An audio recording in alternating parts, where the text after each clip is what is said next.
এই মুহূর্তে রয়েছে রামপ্রসাদ সেনের ভিটে বাড়ির একদমই সামনে।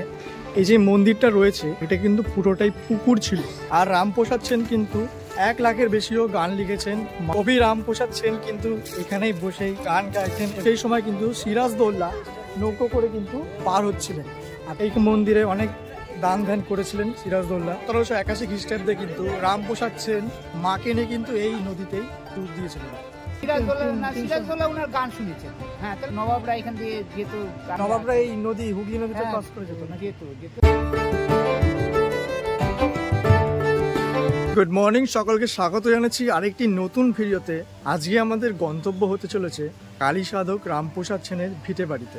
আর আজকের এই ভিডিওতে কিন্তু আপনারা জানতে পারবেন কালী সাধক রামপ্রসাদ সেনের ভিটে বাড়িটি কোথায় এবং কিভাবে যাবেন। সম্পূর্ণ তথ্য এই ভিডিওর মাধ্যমে কিন্তু আজকে আমি তুলে ধরব। আর আজকে আমার জার্নি হতে চলেছে চাকদা থেকে।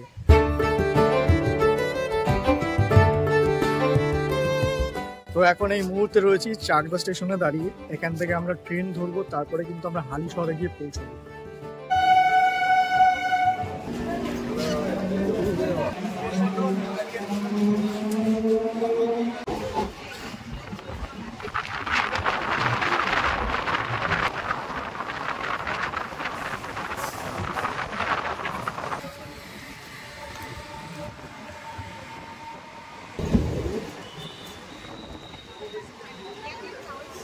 অবশেষে পৌঁছে গেলাম হালিশহর স্টেশনে। চাকদা থেকে আমরা এসেছি। চাকদা থেকে আমাদের টোটাল 5টা স্টেশন ক্রস করে আমাদের এখানে আসতে হয়েছে।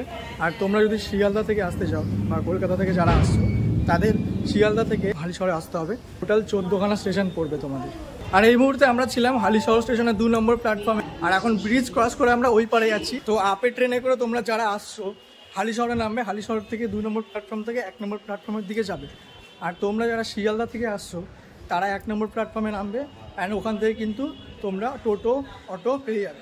আমরা 2 নম্বর প্ল্যাটফর্ম থেকে 1 নম্বর প্ল্যাটফর্মের দিকে এসে আমরা বাইরে বেরোনোর পথ দিয়ে আমরা যাচ্ছি। এখন কিভাবে যাবে সমস্ত ডিটেলস এই ভিডিওতেই আপনারা পেয়ে যাবেন।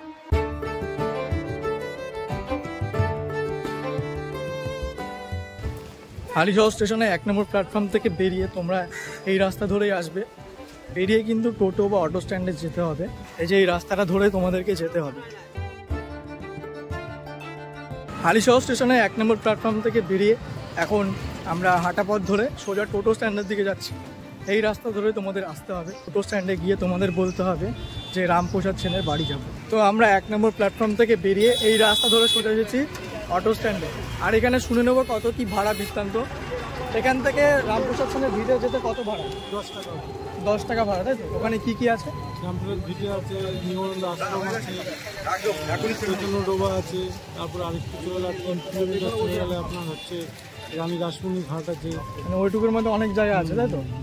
ঠিক আছে, ঠিক আছে। আপাতত অটোতে উঠি, তারপরে বাকি কথা হচ্ছে ওখানে গিয়ে।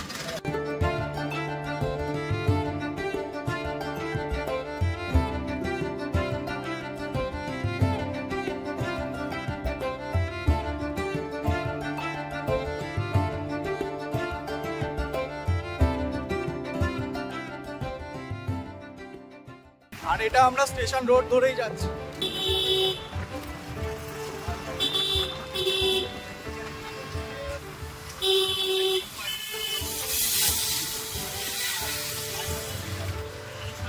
টোটো থেকে 4 কিলোমিটার অতিক্রম করে আমরা পৌঁছে গেলাম রামপ্রসাদ সেনের ভিটে বাড়ির সামনে।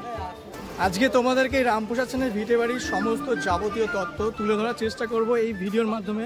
এখন কিন্তু ভিটে বাড়ির ভেতরে প্রবেশ করব আর তোমাদেরকে সমস্ত জায়গাটা ঘুরে ঘুরে দেখাবো। এটা হচ্ছে ভিটে বাড়ি।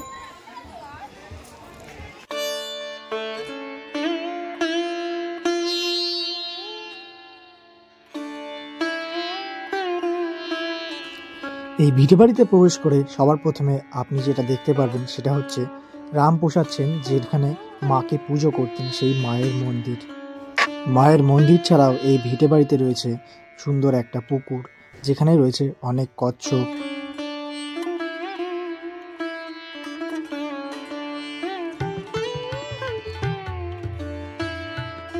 এছাড়াও কিন্তু এই ভিটে বাড়িতে রয়েছে 300 বছর পুরনো একটি বট গাছ যেখানে নাকি ডুমুর গাছের উপর নাকি পদ্ম ফুল ফুটেছিল। এটা ভিটে বাড়ি প্লাস এখানে মন্দিরটাও রয়েছে, এই দুটোই একসাথে এখানে অবস্থিত। আমাদের ভেতরে ক্যামেরাটা অ্যালাউ নেই, ভেতরে যাবতীয় যে মন্দিরের মায়ের মূর্তি রয়েছে সেটা কিন্তু এখানে অ্যালাউ নেই, ক্যামেরা অ্যালাউ করছে না এখানে, তাই ভেতরটা তোমাদেরকে ঘুরে দেখাতে পারবো না, কিন্তু বাইরের আউটডোরে যা যা আছে সেই জিনিসগুলো তোমাদেরকে ঘুরে দেখাতে পারি। এটা হচ্ছে মন্দিরটা, আর এটা হচ্ছে ফ্রন্ট গেট, ওখান থেকে তোমাদেরকে এন্ট্রি নিতে হবে, এন্ট্রি নিয়ে এই ভেতরে ঢুকতে হবে মন্দিরে। ফ্রন্ট সাইড থেকে এরকম দেখতে, আর এদিকে আশেপাশে একটা পন্ড টাইপের রয়েছে। এই মন্দিরের বাইরে একটা কমিউনিটি টয়লেট, আর এখানে একটা জেঠুর সাথে পরিচয় হলেই মাত্র, উনি এখানেই থাকেন, ওনার সাথে আমরা কথা বলবো এই জায়গাটার সম্পর্কে।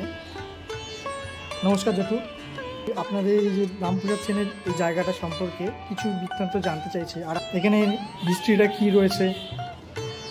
এটা হচ্ছে রামপ্রসাদের ভিটে বাড়ি, ঠিক আছে, এটা মন্দির নয়, এটা ভিটে বাড়ি, ঠিক আছে। মন্দির থাকলে চূড়ো থাকতো, মানুষের যেরকম বাড়ি সেরকম আছে। রামপ্রসাদের জন্ম হচ্ছে 1720-তে, আর উনি মাকে নিয়ে গঙ্গায় ডুব দিয়েছে 1781-তে। 61 বছর উনি ছিলেন। এই যে পঞ্চবটী দেখছো, এটা ওনার সাধন পীঠ, এইখানে বসেই উনি মায়ের সাধনা করেছিলেন এবং সিদ্ধি লাভ করেছিলেন। এখানে পঞ্চমূল্যাসন আছে। এই বটগাছের বয়স হচ্ছে 450 বছর। 450 বছর। এই বটগাছের মধ্যে একটা গাব গাছ ছিল, সেই গাব গাছে পদ্ম ফুল ফুটেছিল। রামপ্রসাদ সেনের 2 মেয়ে ছিল, এক ছেলে ছিল। 2 মেয়ের নাম হচ্ছে পরমেশ্বরী আর জগদীশ্বরী। ছোট মেয়ের নাম ছিল জগদীশ্বরী, ওই মেয়ের নাম, ওই মায়ের নাম জগদীশ্বরী। এখন যে মূর্তি দেখছো, আসামের জমিদারকে মা স্বপ্ন দিয়েছিল। হ্যাঁ, আসামের তেজপুর থেকে এই মূর্তি 66 বছর আগে এনে এখানে প্রতিষ্ঠা করা হয়েছে। 66 বছর আগে এখানে মূর্তিটা প্রতিষ্ঠিত হয়েছে। হ্যাঁ, এটা কষ্টি পাথরের মূর্তি। আচ্ছা, এই যবে থেকে এই মূর্তি প্রতিষ্ঠা হয়েছে তবে থেকেই অন্নকূট উৎসব পালিত হয়, কারণ এটা মায়ের প্রতিষ্ঠা দিবস উপলক্ষে অন্নকূট উৎসব পালিত হয় 26শে জানুয়ারি। প্রতি বছরই এটা হয়? প্রতি বছরই হয়। রামপ্রসাদ সেন এইখানে বেড়া বেঁধেছিলেন। যখন বেড়া বাঁধছিল তখন মেয়ে ছোট ঘরে খেলা করছিল। তা মেয়েকে বলছে, মা আমি একা একা পাচ্ছি না, তুই এসে আমার দড়িটা ঘুরিয়ে দে। তখন মেয়ে তো ছোটো, অত বোধ বুদ্ধি হয়নি, তো ও খেলা করে যাচ্ছে। তখন মা ওই মেয়ের রূপ ধরে এসে দড়ি ঘুরিয়ে দিয়েছিল। ওই জন্য উনি তো মাকে মাতৃরূপে দর্শন পাননি, কন্যা রূপে দর্শন পেয়েছিল। উনি যখন এটা করছিল তখন বেড়াটা বাজছিল, তখন এসেছিল। রামপ্রসাদ সেন যখন ঘাটে বসে গান করছে, রামপ্রসাদ ঘাটে, তখন বাংলার শেষ স্বাধীন নবাব সিরাজউদ্দৌলা ওর দাদু আলীবর্দী খান নৌকো নিয়ে যাচ্ছে গঙ্গা। ওই গান শুনে নৌকো ভিড়িয়েছে, বলছে, রামপ্রসাদ আমি ঘুরতে যাচ্ছি, যাবি আমার সঙ্গে? বলে, চল যাবো।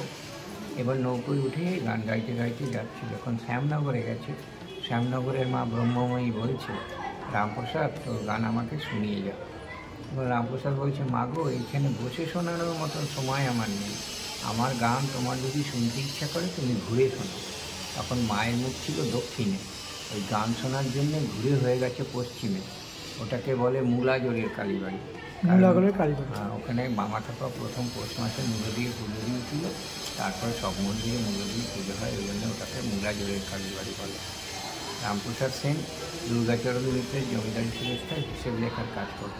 তা ওকে হিসেব লিখতে দিয়েছে, ও লিখছে, দেমা আমায় তবিল্লারি আমি খারাপ নয় করি, কাজ কি মা সামান্য ধনে, সামান্য ধন দিবে তারা, পড়ে যাবে ঘরের কোণে, যদি দাও মা আমায় অভয় চরণ রাখি যদি পর্দা শোনে। তখন মুনিপ বলছে, রাজা জমিদার মশাই আপনি এই পাগল ছাগল ধরে নিয়ে আসেন, ওকে হিসেব করতে দেওয়া হচ্ছে, ও গান লিখে বসে আছে। তখন জমিদার বলছে, রামপ্রসাদ তুমি তোমার নিজে গৃহ হালি শহরে চলে যাও, ওইখানে বসেই তুমি তোমার কাজ সমাধান করো, তোমার যে মাসিক বেতন 30 টাকা তুমি হালি শহরে বসেই পাবে, তোমার কষ্ট করে কলকাতা অবধি আসতে হবে না। উনি কলকাতায় কাজ করতে যেতেন? হ্যাঁ, দুর্গাচরণ মিত্রের জমিদারি হিসেব লেখার কাজ করতে। উনি তো স্কলার লোক ছিল, উনি 5টা ভাষায় পারদর্শী ছিল, ইংরেজি, হিন্দি, আরবি, উর্দু, এত কিছু ভাষায় উনি জানতেন। হ্যাঁ, এমনি কাজ পায়নি, ঠিক আছে। তা উনি রাজা কৃষ্ণচন্দ্র ওনাকে খুব ভালোবাসত। এবার কৃষ্ণচন্দ্র ওনাকে কবিরঞ্জন উপাধি দিয়েছিল। এছাড়াও এই হালি শহরে 31 একর জমি দিয়েছিল রামপ্রসাদ সেনকে কৃষ্ণচন্দ্র দিয়েছিলেন। কৃষ্ণচন্দ্র। তা উনি পূর্ব বাংলার লোকেরা সব দখল করে এখন এইটুকুনি আছে। আর এই হালিশহর হচ্ছে পূর্ণ তীর্থস্থান, শুধু রামপ্রসাদ সেন না, এখানে রানী রাসমণির জন্ম, এখানে চৈতন্য মহাপ্রভু গুরুগৃহ এই হালিশহরে, নিগমানন্দ মহারাজের সমাধি এই হালিশহরে। এছাড়াও হালিশহর হচ্ছে পঞ্চসতীর পীঠ, এখানে সিদ্ধেশ্বরী আছে, জগদীশ্বরী আছে, শ্যামাসুন্দরী আছে, সুধাংশুবালা আছে, রানী রাসমণি আছে। এই পাঁচজনকে নিয়ে পঞ্চসতীর পীঠ হচ্ছে হালিশহর। আর এটার প্রথম নাম হালিশহর ছিল না, প্রথম নাম ছিল কুমারহাট, তারপর শুনেছিলাম কুমড়ো নাকি পারাপার করা, কুমারহট্ট, তারপর হালিশহর, তারপর হালিশহর। পুজোর সময় হচ্ছে সকাল 7:30 থেকে দুপুর 12টা, আর বিকেল 3টে থেকে 7:30। আর মার্চ মাসে 1 মার্চ থেকে হচ্ছে সকাল 7:30 থেকে 12টা, যা আছে সকালবেলায় ঠিক আছে, বিকেলবেলায় হচ্ছে 4টে থেকে 8:30। এই যে মন্দিরটা রয়েছে এটা কিন্তু পুরোটাই পুকুর ছিল একটা সময়, এখন কিন্তু সেটা নেই।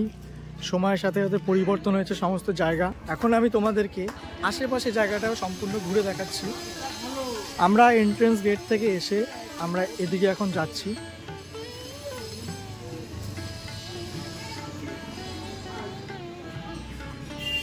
এই যে এটা কিন্তু মন্দিরের পেছন সাইডে, মানে আশেপাশের জায়গাটা এটা। এখানে অনেকে আসেন, মানত করেন। এখানে কিছু রুম রয়েছে আর ওখান থেকে প্রবেশ পথ। আমরা ভেতরে প্রবেশ করতে পারবো না। এই যে এখানে সবাই এসে মানত করেন। এই পেছনের গাছটাতে প্রত্যেক মানুষ এসে মানত করেন, ঢিল বেঁধে যায়। সুন্দর একটা প্লেস, ডিভোশনাল প্লেস। আর অনেক কিছু রয়েছে এই প্লেসের মধ্যে, যাবতীয় তথ্য তোমাদেরকে দেওয়ার চেষ্টা করছি এই ভিডিওতে।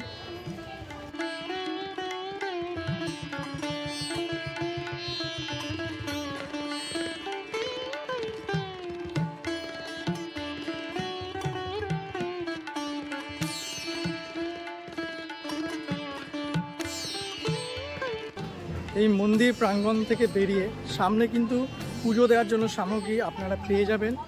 আমরা এখন সেখানে যাব। কোথায় কি পেয়ে যাবেন সমস্ত জায়গাটা তোমাদেরকে দেখাচ্ছি।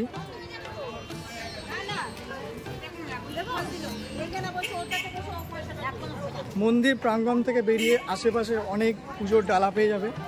তো আমরা এখানে এক জায়গায় এসেছি, এখানে পুজোর ডালা পেয়ে যাবে পুজো দিতে চাইলে। এই দাদার দোকানে এসেছি, দাদার সাথে আমার এর আগে কথা হয়েছে, খুব ভালো লেগেছে কথা বলে। মন্দির প্রাঙ্গণ থেকে বেরিয়ে এই দাদার সাথে এখানে পরিচয় হলো। এই দাদার কিন্তু এখানেই দোকান রয়েছে। তোমরা যদি পুজো দিতে চাও তাহলে এখান থেকে যাবতীয় জিনিস তোমরা নিতে পারো, পুজোর সমস্ত সামগ্রী এখানেই পেয়ে যাবে। দাদা, আপনার দোকানটার নামটা কি? মা তারা ডালা সেন্টার। দাদা এই দোকানটার নাম মা তারা ডালা সেন্টার।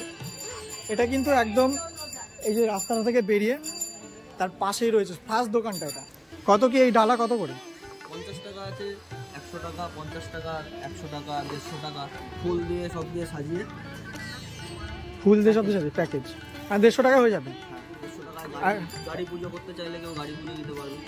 আর এই মুহূর্তে কিন্তু মন্দির প্রাঙ্গণ থেকে বেরিয়ে আমরা ঘাটের দিকে যাব। আর ঘাটটা এই সোজা রাস্তা দিয়ে যেতে হবে, মন্দিরের পাশে এই রাস্তাটা দিয়ে সোজা 5 মিনিট হেঁটে গেলেই আমরা ঘাটে প্রবেশ করব। এই যে মন্দির প্রাঙ্গণ, এদিক দিয়ে এই রাস্তা ধরে ঘাটের দিকে পৌঁছাবো এখন। প্লেসটা দারুণ, ডিভোশনাল। রামপ্রসাদ সেনের কিছু হিস্ট্রি সম্পর্কে জানলাম, বেশ ভালো লাগলো।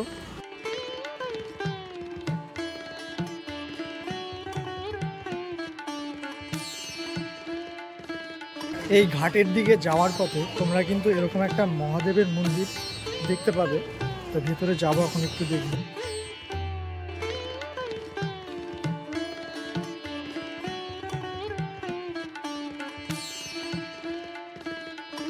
এই ঘাটে যাওয়ার রাস্তায় কিন্তু এই মন্দিরটা তোমরা দেখতে পারবে। এটা একটা শিব মন্দির। রাস্তাতে যাচ্ছিলাম তাই দেখলাম, ভালো লাগলো, তাই জন্য কিন্তু এখানে এলাম।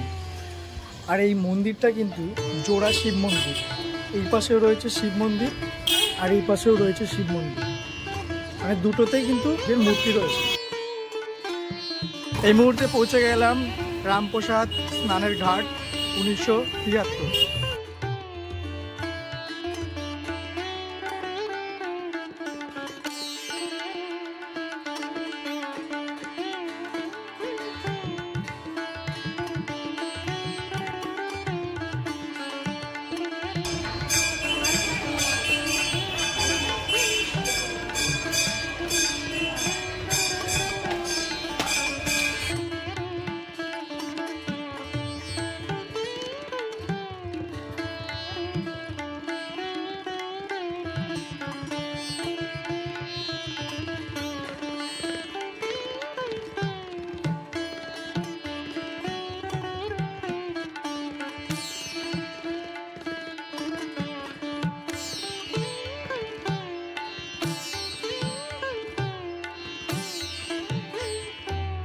আমি এখন এই মুহূর্তে রয়েছি রামপ্রসাদ সেনের যে ঘাটে স্নান করতেন এখানে রয়েছি। বলা হয় এখানেই নাকি উনি কালী মাকে নিয়ে জলে ডুব দিয়েছিলেন। আর রামপ্রসাদ সেন কিন্তু এখানে বসেই গান করতেন। আর এখানে যখন উনি গান করছিলেন তখন কিন্তু সিরাজদৌল্লা নৌকা করে কিন্তু পার হচ্ছে। আর তখন ওনার সাথে উনি গান করছিলেন দেখে সিরাজদৌল্লা কিন্তু রামপ্রসাদ সেনের কাছে এসেছিলেন গান শুনতে। আর রামপ্রসাদ সেন কিন্তু 1 লাখের বেশিও গান লিখেছেন মায়ের ওপরে শ্যামা সঙ্গীত হিসাবে।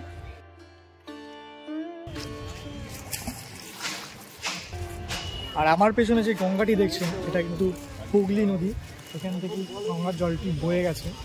কবি রামপ্রসাদ সেন কিন্তু এখানেই বসেই গান গাইতেন এবং গান করতেন। আর সেই সময় ওনাকে বলা হতো কবি রামপ্রসাদ সেন। আর সিরাজদৌল্লা কিন্তু নৌকা করে এসে রামপ্রসাদের সাথে এখানে দেখা করেছিল। আর সেই সময় কিন্তু এই মন্দিরে অনেক দান ধ্যান করেছিলেন সিরাজদৌল্লা।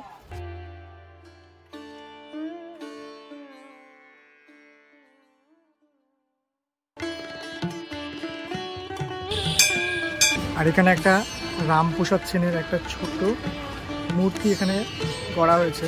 আর এখানে একটা বজরংবলীর ছবি রয়েছে।